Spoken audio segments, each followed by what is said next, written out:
It's me, Kathy's aunt, and I am back. And it usually means that there is some security news that could put you at risk, and I want you to be aware of this. Over 149 million records of usernames, passwords, and the associated service were found by Jeremiah Fowler. We're going to take a look at this article, and then we'll come back and talk about how to protect yourself. This article was published by ExpressVPN. There is a link down below if you want to take a look yourself. But basically what we see is that 149 million logins and passwords were exposed online, including financial accounts, Instagram, Facebook, Roblox, dating sites, and more. So Jeremiah Fowler is the researcher, published by ExpressVPN. This was a massive trove of 96 gigabytes of raw credential data. And he saw thousands of files, including emails, usernames, passwords, and the URL links to the login or authorization for the accounts. Now, this isn't the first data set that he's discovered. It highlights the global threat posed by credential stealing malware or Infostealers. When this data is collected, stolen, or harvested, it's stored somewhere. And so this was being stored in a cloud-based repository. And this discovery shows that even cybercriminals are not immune to data breaches, because this was in a public database that was not password protected or encrypted. So the exposed records show things like email addresses, social media platforms like Facebook, Instagram, TikTok, and X, dating sites, OnlyFans accounts, as well as some streaming services, but there is a lot more. There was also the presence of credentials associated with .gov domains from governments, and of course that can be used for all sorts of attacks like spear-phishing, impersonation, or even as an entry point into government networks. There was no ownership of this database. He reported it to the hosting provider, and they were actually reselling that. And so there was no real way to find out who actually was in control of this database. But let's take a look at who was exposed. 48 million Gmail accounts, 4 million Yahoo, 1.5 million Outlook, 900,000 iCloud, 1.4 million EDU addresses, as well as 17 million Facebook accounts, 6.5 million Instagram, as well as 780,000 TikTok accounts, as well as Binance. If you have crypto, this could be a concern on Binance.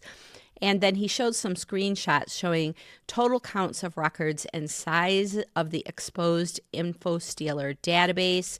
And this image here shows screenshots of accounts and credentials from Instagram, Google, and OnlyFans.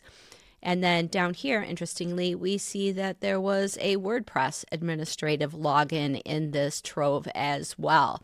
So this screenshot is showing you how the index was searchable using nothing more than a web browser. So the database appeared to be storing keylogging and Infostealer malware, a type of malicious software that silently harvests credentials from infected devices. This could be your computer at home, your phone, your tablet, your laptop.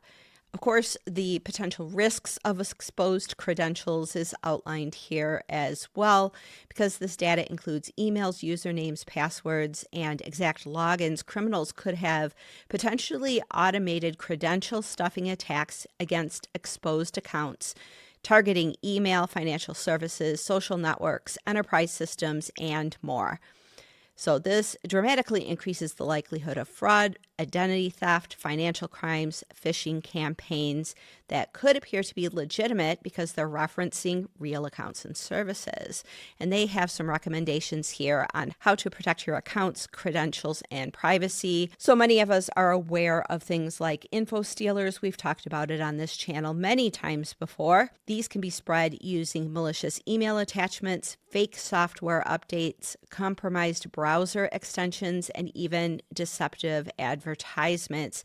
Once that device is infected, the malware can run undetected and harvest and transmit those credentials back to attackers. If those devices are infected with malware, simply changing passwords doesn't do you any good, because the new password can also be captured. This is recommending, of course, having antivirus software on your devices, as a first line of defense to identify and remove this type of malware.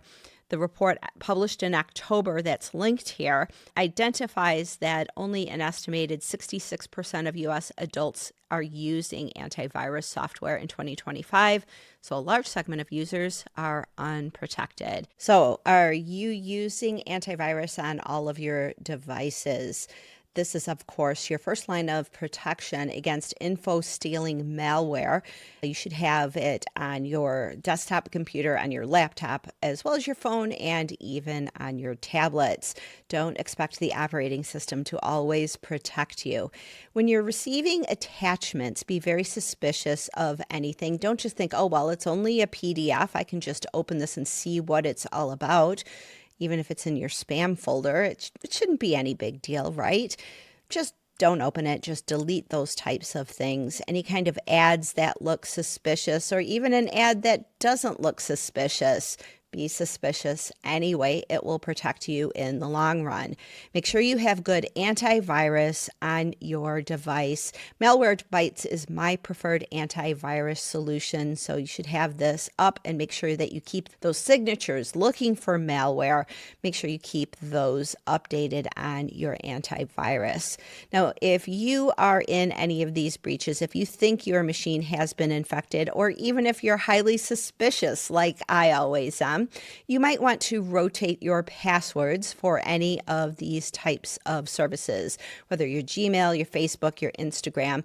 The other thing that you should always do is make sure that you have two-factor authentication set up for all of your accounts, especially for your email accounts, because your email account is the place where you're getting password resets. It's the place where your bank is communicating to you. You want to make sure that your email account has extra protections on it. If you're using Gmail, make sure you have Google Authenticator for your two-factor authentication, and make sure that you're using something like passkeys in order to protect yourself.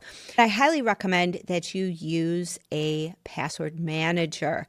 I am a big fan of Bitwarden. I'm a big fan of 1Password. Just make sure you're using someplace where you store your passwords and that you protect that as well. Make sure you have a strong master password set up for whatever password manager that you have.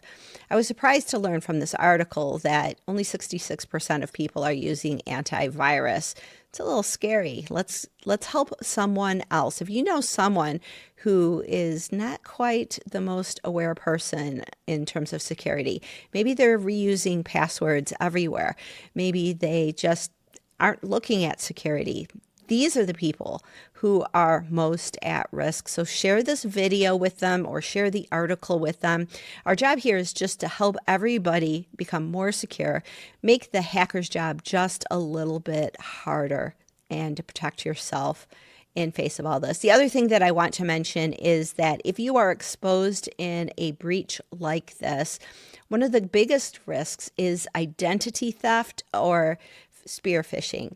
This is when they know things about you and they call you up and say, we need to get your information and just verify something. We've got the last four of your social, but we need the other numbers, things like that, where they're asking for information and they may be using information they already have about you, maybe gleaned from some of these accounts, and using that as a pretext to basically fool you into thinking it is someone of an authority with any kind of service to get more information from you. This can lead to identity theft. So be suspicious of everything, every email, every text message, every phone call that sounds official.